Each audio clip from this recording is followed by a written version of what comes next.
Parts of speech. কম বেশি আমরা তো এই গ্রামারে এই নামটা সবাই শুনেছি।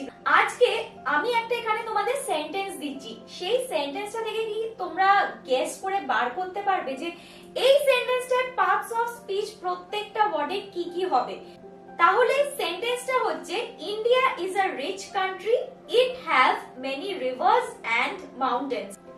তাহলে এখানে ইন্ডিয়া যেহেতু একটা কান্ট্রির নাম বোঝাচ্ছে, এটা নাউন হবে আর স্পেসিফিক্যালি কমন নাউন হবে।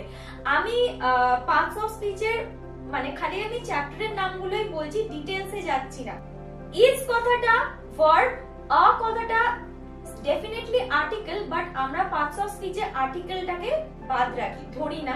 রিচ কান্ট্রি, এখানে দেখো কান্ট্রিটা হচ্ছে নাউন, কমন নাউন হবে।